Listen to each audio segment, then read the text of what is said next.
Hi, folks. Happy Friday. Oh my gosh, I can't believe we're going to be going into week 4. How does this even work? I don't even know. Time, right? A couple of like housekeeping things. First off, I am really, really enjoying all of the scenes that you're creating. Um, from, just learning more about you all and what you're interested in, but then also just seeing um, each week, and of course, we've been together for 3 weeks, how your zines and zine creations are evolving has just been really cool. So keep that up. And then the other thing is, you know, life happens. It happens to all of us. It's happening all the time. So if you, um, are struggling or you think you may be late on an assignment or whatever, um, you can absolutely let me know, but it's okay. Um, Nothing horrible is going to happen. Um, I don't really believe in, um, I don't know, penalties or whatever. So just relax. I really want this space and the time that we have together for the next couple of weeks to just be creative play and a space to just really think about um, ways in which we can engage our communities with something different, right? And allowed for this to be a space for you to like create and dream, which, as we know, in academia, there is not a whole lot of space designed to let us creatively think and dream. So I encourage you to think and dream here. Okay. So I'm probably not going to have a whole lot to say this week because, well, and also you've got a lot of really great material to read and to watch. And so, of course, that will supplement what I'll be rambling about. So this week we're going to be talking about zines in public and school libraries. Okay. So, you know, land acknowledgement. I acknowledge the original inhabitants and unceded traditional village sites of the land my home is occupying and built upon, the Nomkeg tribe of the Massachusetts Pawtucket Nation. I take this opportunity to thank the original caretakers of this land, past, present, and future. Um, one of um, one of the classmates in our class did their mini zine around land acknowledgements and um, creating a space for zines to be um, focused around Indigenous members of the community, which I think is fantastic. And oftentimes, and I may have mentioned this in the last video, I don't know, but I feel like oftentimes land acknowledgements can be just lip service. Like, hey, we have this amazing land acknowledgement. We acknowledge that, like, you were here and maybe you're still here. We thank you and peace out. Um, so for full transparency, I just want to share with you all that this is just something that I do.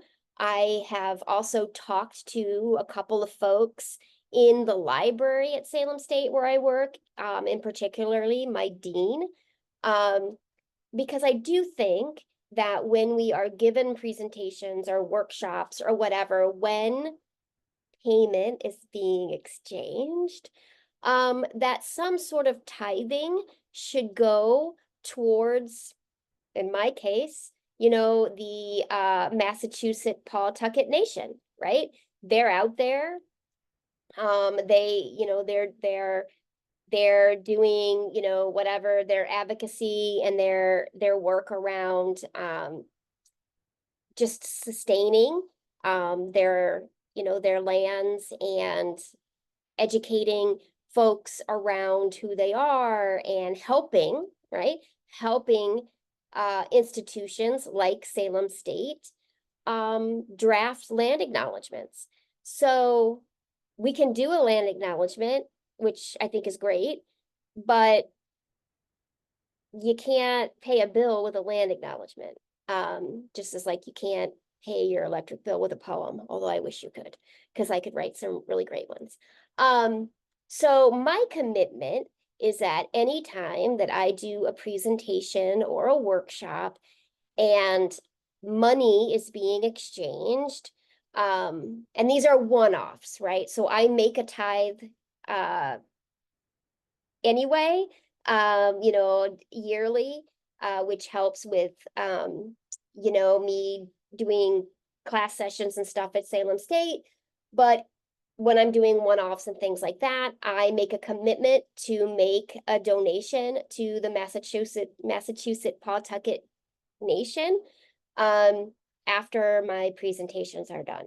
So that's just in full transparency, because I am just a believer that we have to take it one step further. And because I am in a position where I can do that, that is something that I feel very strongly that I should do. So that's not to say that everybody needs to do that or that everybody can do that. But I just wanted to share that piece with you all. Okay, so one of my favorite people of all time who I've never met is Sean McNiff. Um, and it's interesting as librarians, and especially for me, I have found a lot of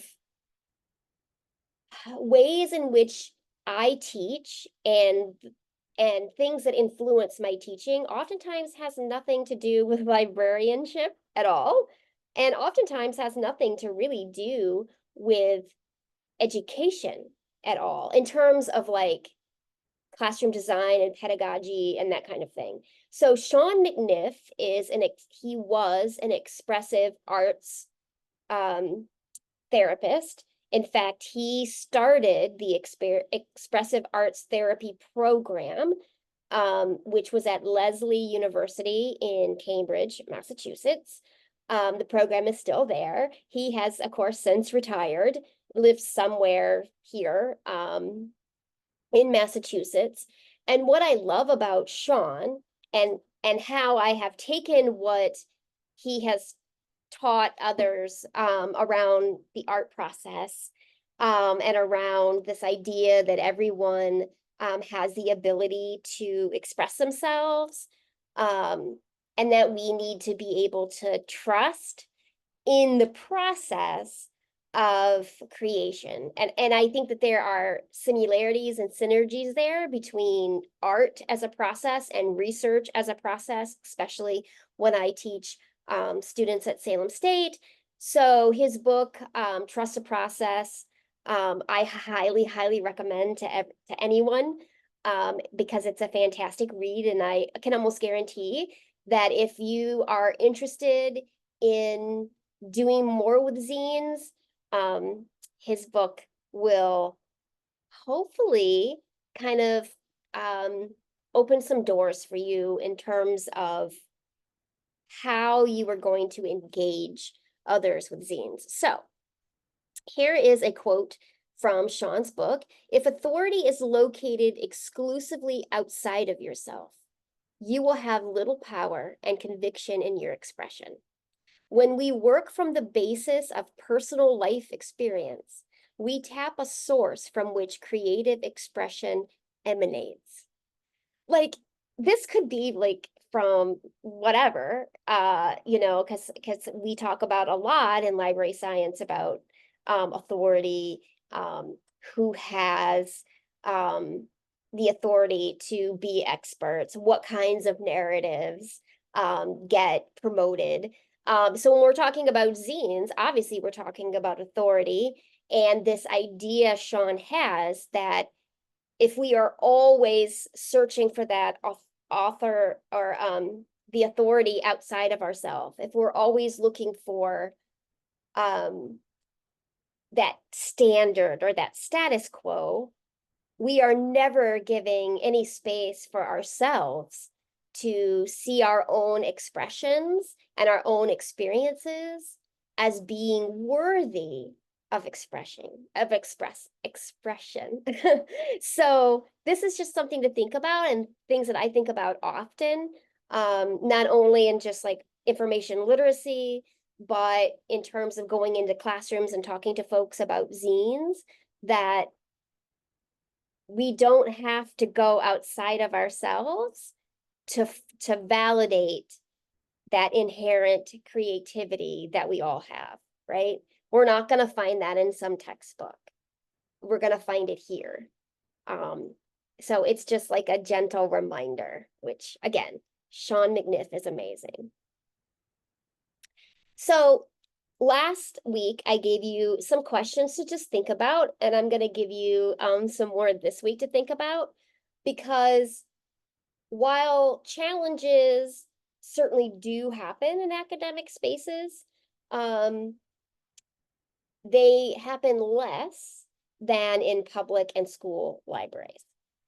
So for those of you who are working in public and school libraries or thinking about working in public and school libraries, there will be different approaches that you'll have to take and be mindful of when you decide to start zine collections, or at the very least, start doing zine workshops.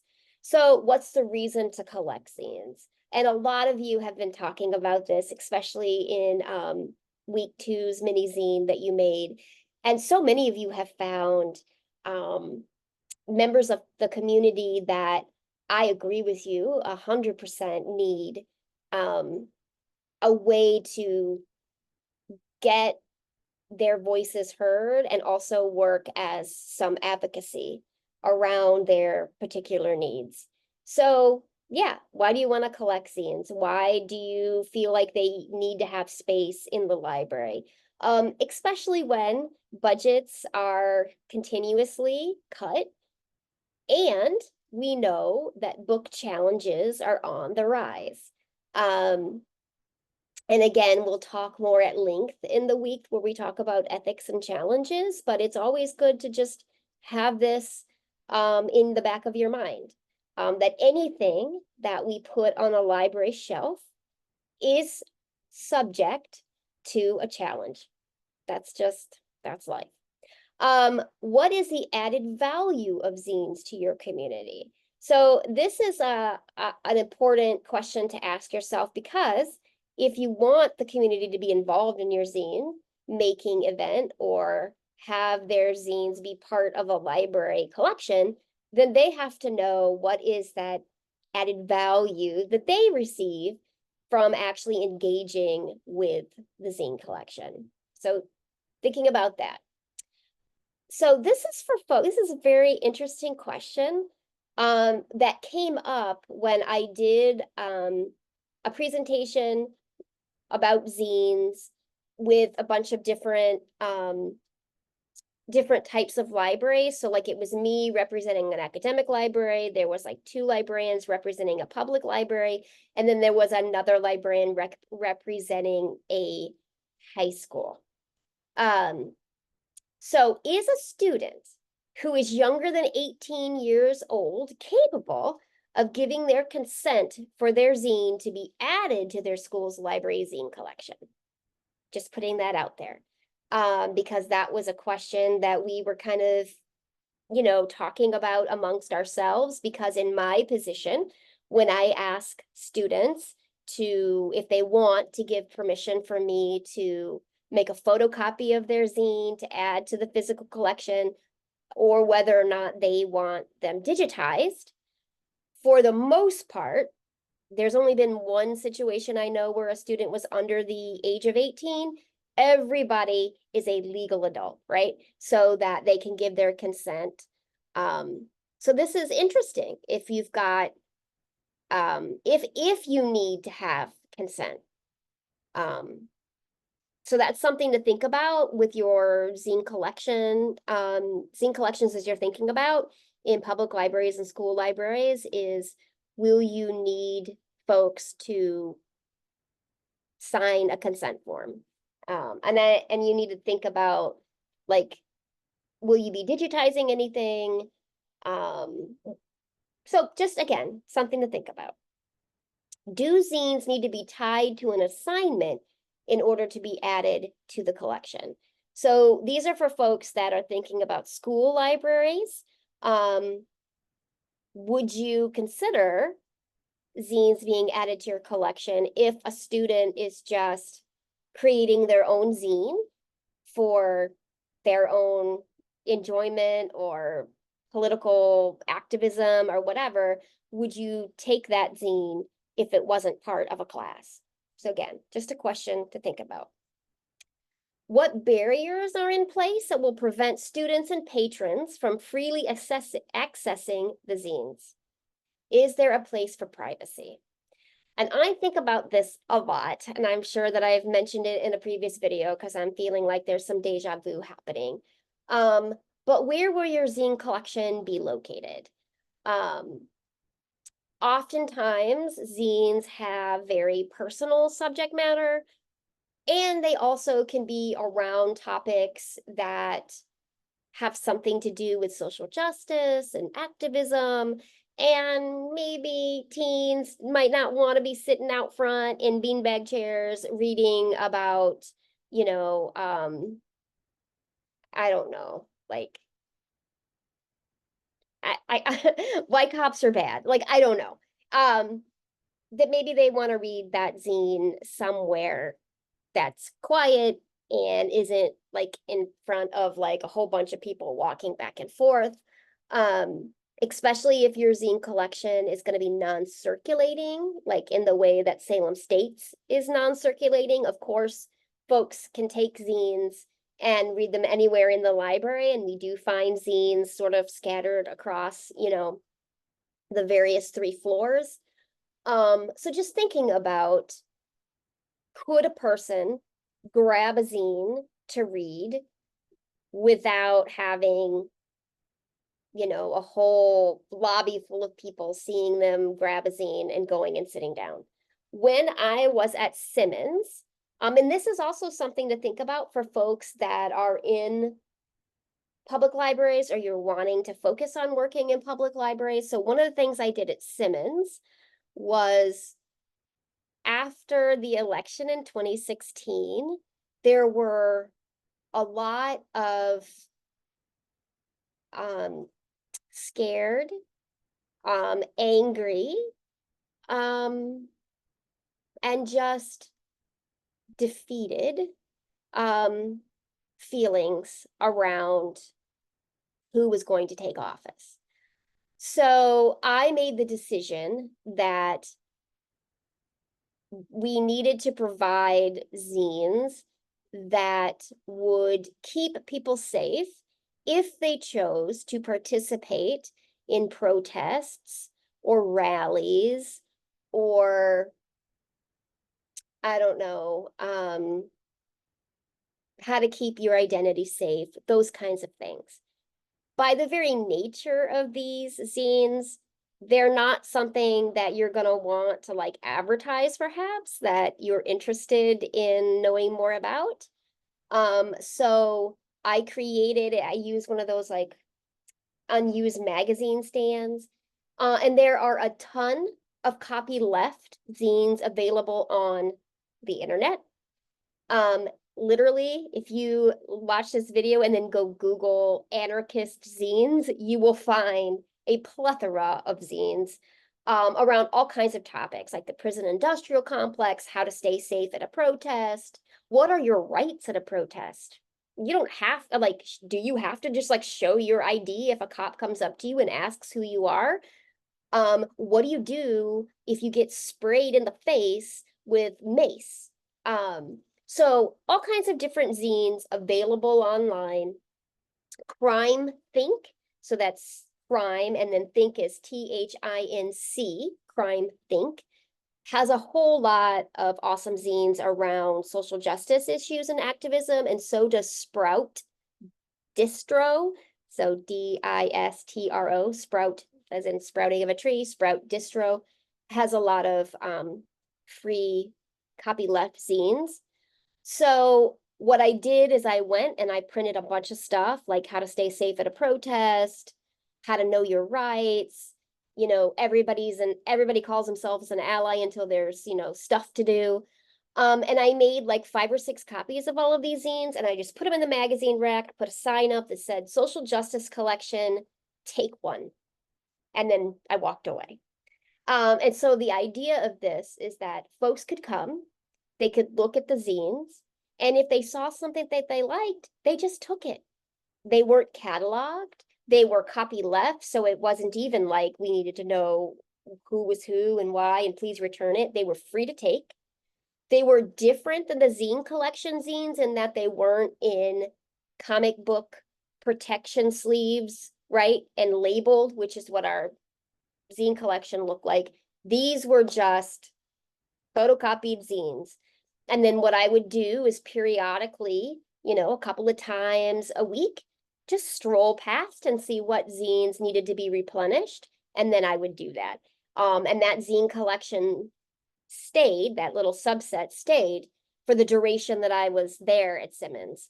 And I left in 2019. So as issues evolved, copyleft zines, were published around these issues. And so sometimes new zines would come into the fold that weren't there before. So this is all to say that if you're thinking about starting a zine collection, you're not quite sure if your library is ready yet, and it also takes time to like have a proposal and all of that jazz, you could think about maybe having some little display like that where you just have some mini zines that maybe you create. That could be around your collection, that could be around whatever it is that's happening in your community, and having it just be something that people can grab and take, that people don't have to know what you're doing. These also kind of fall in line with the same kind of things in public libraries where like we know that people come and they might not want to come up to the librarian and say like, where are your books around trying to figure out what your sexuality is? Do you have any zines around like suicidal ideation, right? We know people are looking for these zines. We know, or resources, we know that they might not ask. So that's why all that signage is super important so that folks can see, hey, if you're looking for this, just go here. Maybe a free display of zines somewhere in your lobby or whatever might be a way to quietly start a zine collection while also showing the importance of having a zine collection while you're getting your proposal together. So just an idea. That's a slide. Okay. So anyway, I hope that this was like somewhat informative and it wasn't just a ramble fest. I look forward to seeing the zines that you create this week as always, and popping into your discussions to see what's going on. You all have some fantastic ideas. Yeah, and so I'm just excited to be here and to be a witness to all the creative things that you're dreaming and scheming. So until next Friday, I hope you all have a good weekend, and I'll see you next week.